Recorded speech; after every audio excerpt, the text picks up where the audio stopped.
You might have seen some shocking images online, photos claiming that Squid Game actually happened. But here's the truth, those images are not real. Squid Game has never happened in real life. But what if I told you the real game is much quieter and heartbreaking under the guise of welfare? And this was South Korea. Yes, South Korea. It's hard to believe given how modern and developed it is now. Today, we will see how hundreds of people lost their lives in a government backed facility called Brothers Home, a place more disturbing than fiction. A man behind this who was sentenced for 10 years but walked free in just 30 months. And a story of a young boy, a story among hundreds, a boy who endured unthinkable hardships for many years. After the Korean War ended in 1953, South Korea was left in chaos, destroyed, millions displaced. Streets were filled with orphans, beggars, and homeless. In effort to clean its global image, the government launched what they called a social welfare project, but it was anything but welfare. President Park Chung-hee ordered city police to remove what they called the undesirable from sight. Homelessness was not treated, it was hidden. Rehabilitation centers were created, but they were not hospitals. They were more like prisons. And worst, they became forced labor sites. Police formed cleaning teams who were paid per person captured. It didn't matter who it was, an old man, a child, a passerby. If you were caught on the street, you could disappear. And that was the start of South Korea's real life Squid Game.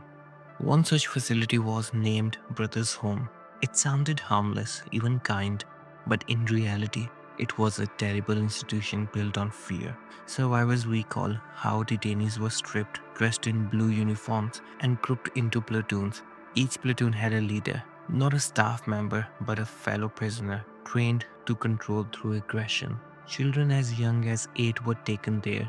One boy, Han Jung-sun, was taken from outside a police station while waiting for his father. No trial, no explanation, just thrown into a van and gone. Another child, Koi, arrived the same day. That night, he was mistreated, hosed down with freezing water, then abused in a way too painful to speak of. And this was normal. This was daily. Wake up at 6 a.m., forced labor till night, starvation, beatings, emotional breakdowns. Anyone who resisted was made an example. Some tried to escape, and their entire platoon was punished. In 1986, South Korea was preparing for the Olympics. The world was watching, and the government wanted to present spotless image. Officials gave silent orders: no homeless people on the streets, no protests, no attention.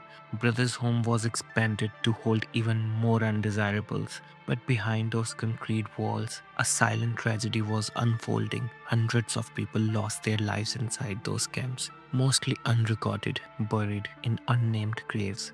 Only 10% of detainees were actually homeless, the rest, innocent civilians, poor, sick, or simply unlucky.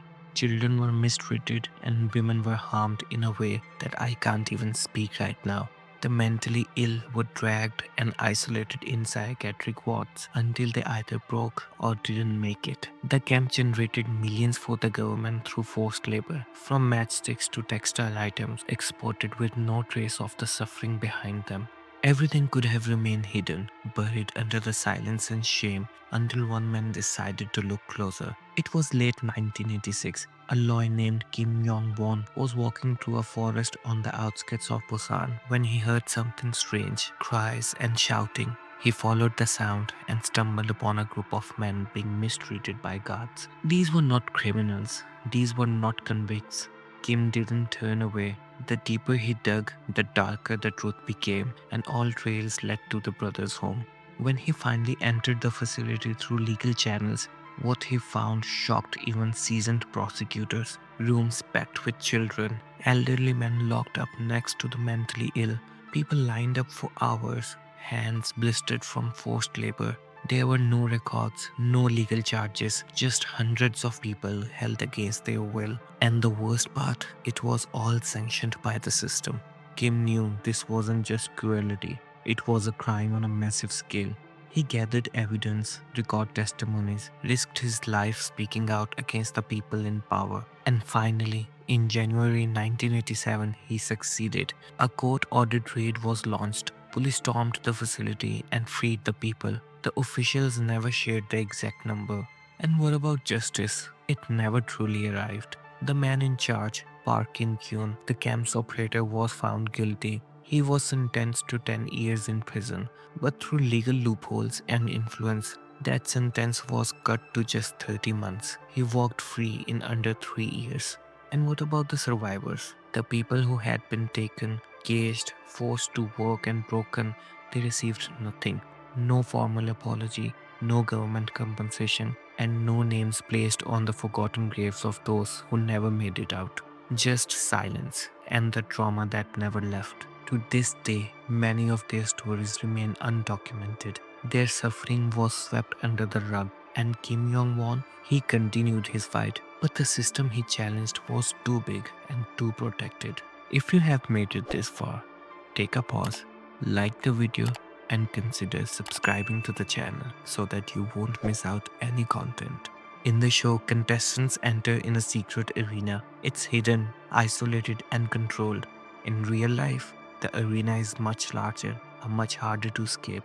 It can be your home, your street, your workplace. They had the voting option, but in real life, you don't get that option. Here, the game doesn't end, it just restarts. Every morning you wake up under the weight of your bills.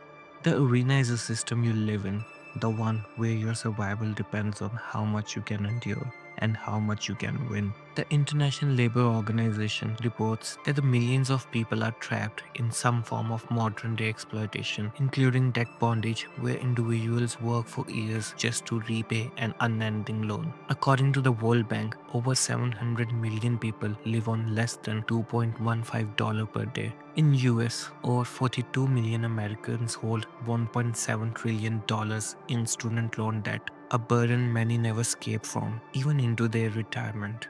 And before you move on to the next video, I would like to request one more minute of yours, as this might make a difference for many watching this right now. Maybe you are not in control of the game around you, but you are in control of how you show up in it. You have made it through days you thought would break you, but you are still here, still standing. You are stronger than you think, no matter how unfair the system is. Your effort still matters, your dreams still count, and your story isn't over yet. This is not the end, this is the part where you turn unstoppable. If you like this video, then I would request you to check out our other videos as well. The link is in description.